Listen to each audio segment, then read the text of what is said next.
mga kaparmer, magandang tanghali, medyo tinanghali. So ayan, nagkakarga tayo ulit ng pang backload.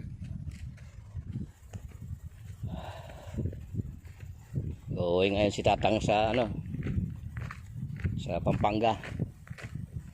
So meron tayong dalang backload na i-graft natin doon sa i-grafted natin yan doon sa bahay. May dala na rin ako na na sayon.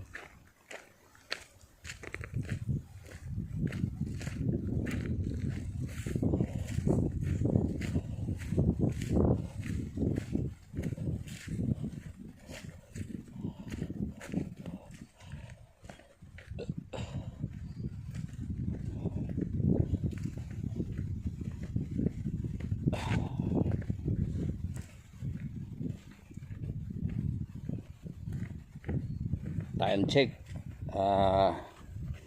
ayan 11. Medyo advance tong relo ko ng 5 minutes sana makayari sila bago mag 12.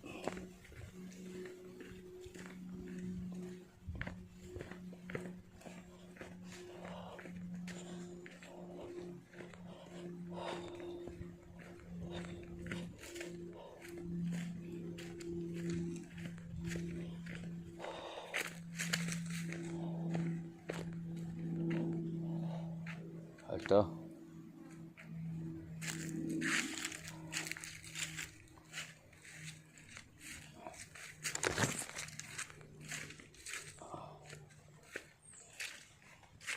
yan, ang tataba ng puno, parang ga-stick na ng malaki pa sa stick ng sigarilyo.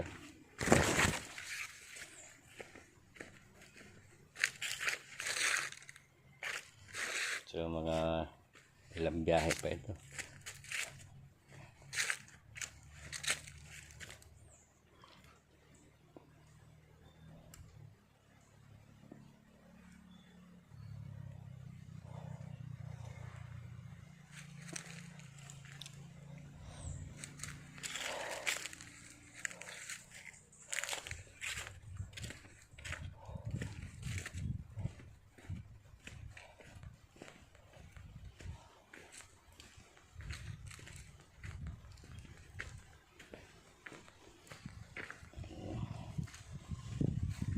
Hindi bigla yung init ngayon. Yung Agosto kasi merong tinatawag na yan, munting tag-araw, pero panandalian lang yan.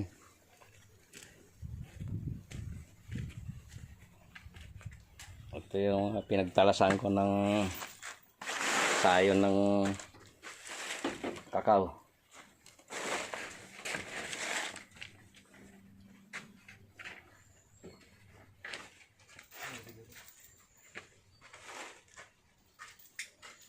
Ilan ba yung karga nyo? May 30? Ha?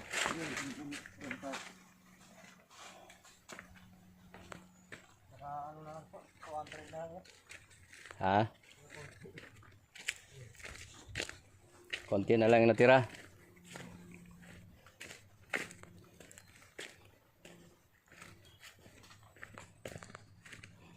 Bago mag alas 12, mayayari nyo yan.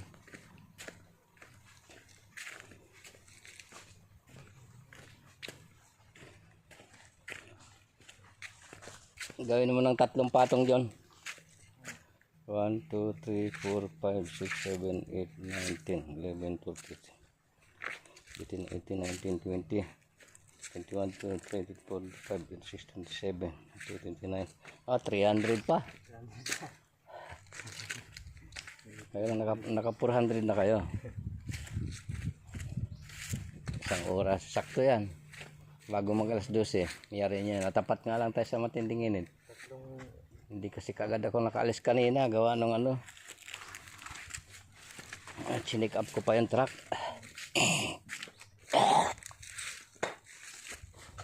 Saka yung gasolinahan dyan, hindi naman nagbubukas ng maagang maaga.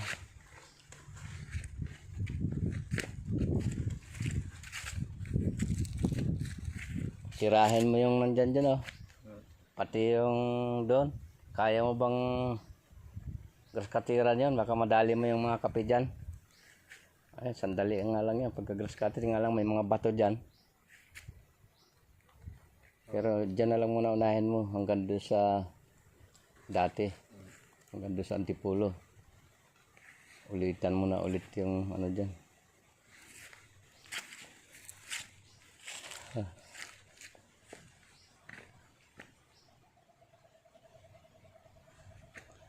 Natataon tayo sa matinding init, ah. Pansamantala, diligin mo muna yung dyan mamaya. Pati yung mahogani dyan, oh. Medyo lanta mahogani dyan. Pero mamayang hapon, ah. Biglang tindi ang init, ah.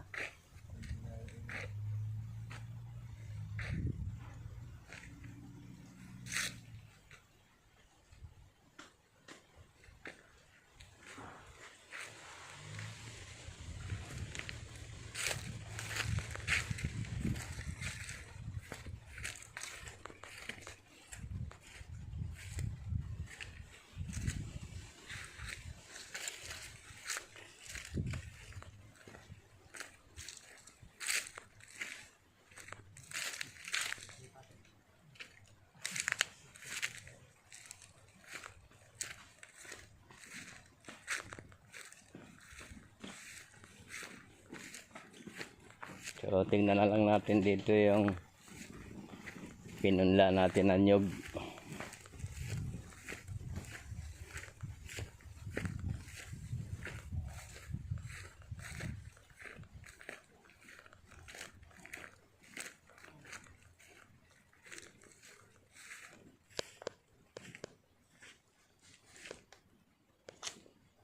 Ayan, yung mga bunga ng dwarf, oh. May mga tuyo na uli. So tuloy-tuloy ang possible natin yan ng ano, ng dwarf. Ayan pa, oh. Kapal ng bunga, oh. Oh.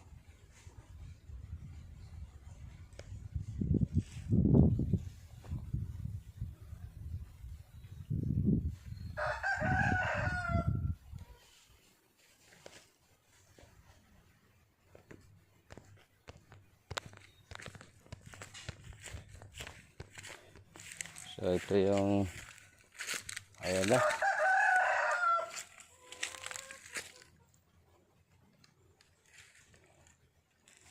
Halos nagpamanay yung ano, yung sibol ng punla natin na nyug.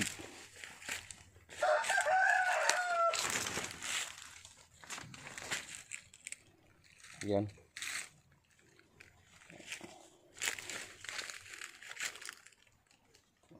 Ano to? Tall variety itong pinunla natin dito.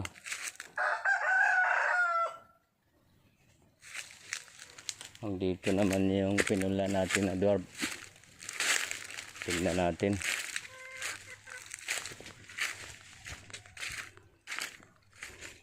Yan, oh, mayroon na ulit yung kasunod. Dwarf yan. Ay, ito.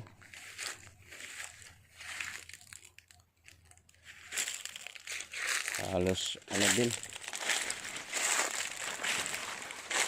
Halos pamanay-panay din ang sibol, eh. Pagka nagpunla tayo ng nyog, ang ganyan, makuha man lang natin yung 90%. Maganda na. Hindi talaga maiwasan yung mga ganyan. Yung, ayan, maaaring na-delay lang siguro yung iba niyan. Sisibol pa yan. So, ayan.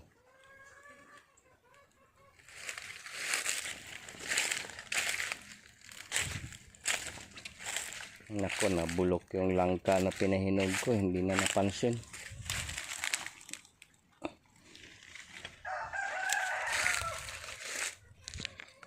Kunin na lang yung buto niyan. Ipunla.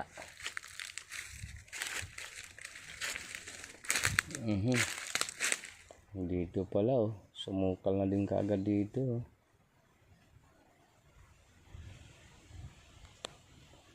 Talaga naman.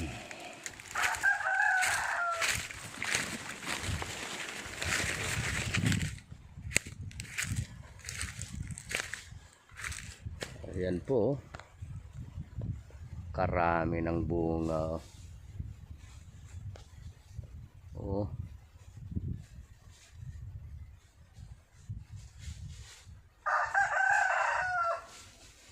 Nagpaikot ang bunga, oh.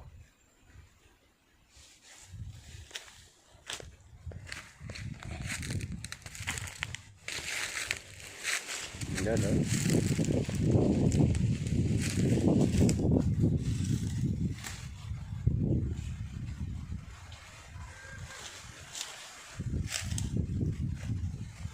Grabe mamunga itong tall variety na to.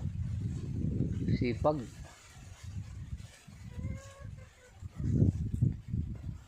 Nga lang, hindi ko na binibinta ito kasi kukunin lang sa'yo 12. Itong dwarf, oh. Marami na ulit tayong pampunla. Aabuti na tayo ng, pag nagpunla ulit tayo ngayon, aabuti ng ano yan, 1,000 yung ating may pupunla na dwarf. Ito pa, oh. Ito another dwarf.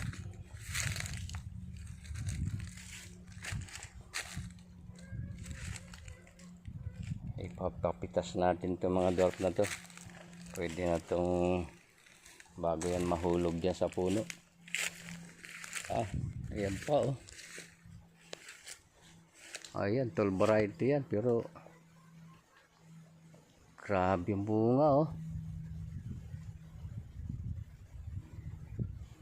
Sus. Ayan na. Sinabog na dyan sa puno.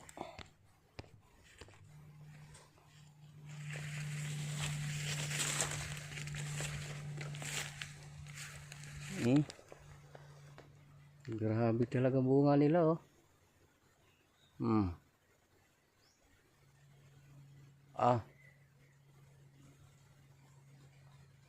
Palibhasa kasi tag-ulan. Pero kahit tag-araw yan. Lalo na sa ano yan, pag yan, yung mga dwarf natin, oh. Meron pa tayo dito na dwarf, eh.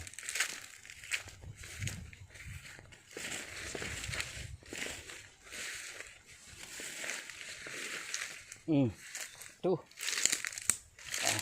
Grabe.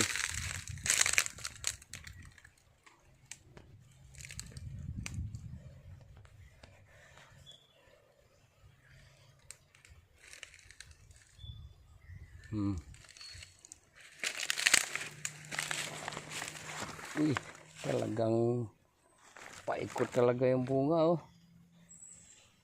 Dami natin pampunla na itong ano.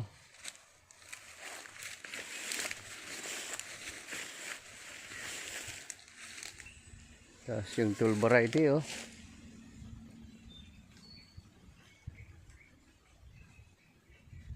Talagang ano.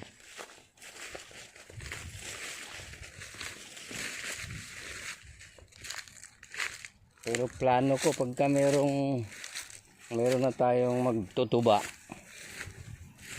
makagawa tayo ng coconut sugar, coconut syrup, ay lalo na itong isa. Ay grabe.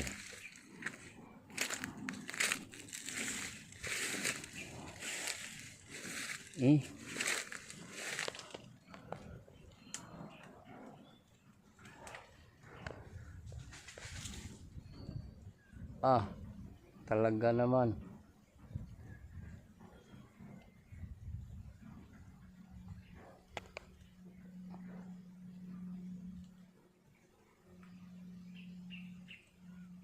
Grabe ang bunga ng isang dwarf na to. Makapagkolekta pala tayo ngayon kung mga 500 na dwarf pampunla.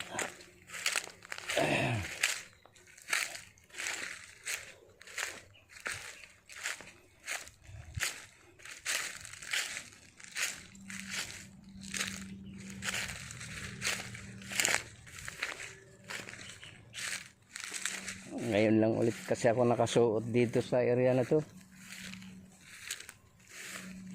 Oh, yung bunga oh. Talagang masisiyahan ka pagka tiningnan mo yung bunga na sapaw-sapaw. Oh.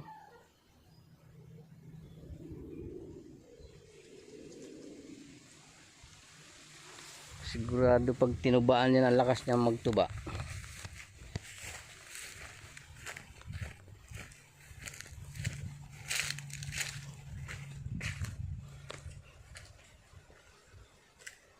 Oh.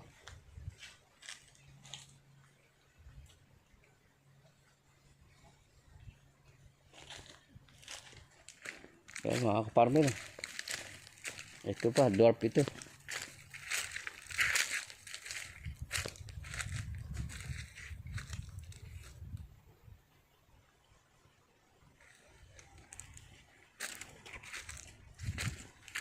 Hindi na mapipigilan tong mga nyog natin. Ayun o, mga tuyo o.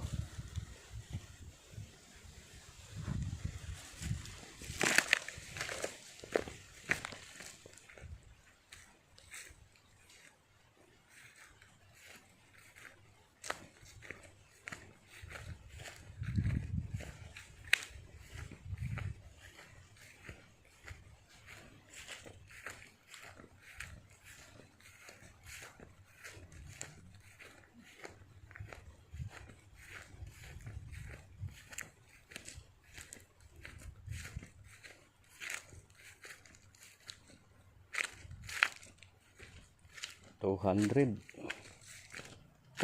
pa yung natitira.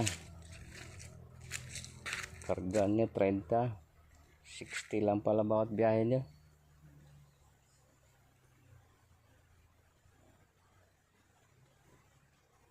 One, two, apat na biyahe pa.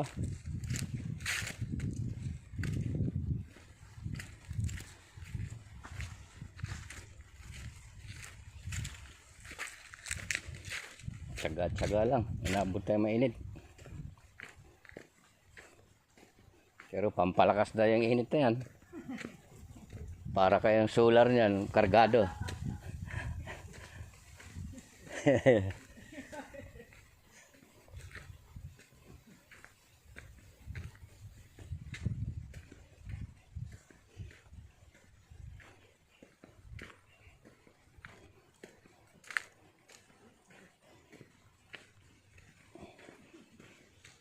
May dadaanan pa ako na cashew doon sa cashew nuts sa Limay. So yun, sabay uwi.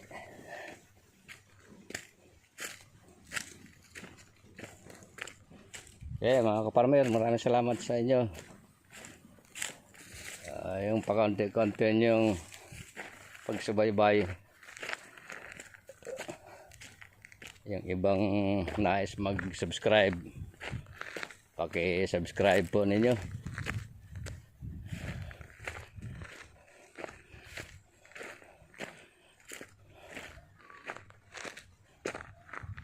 Sige mga kaparmer, God bless sa atin lahat. Maraming salamat.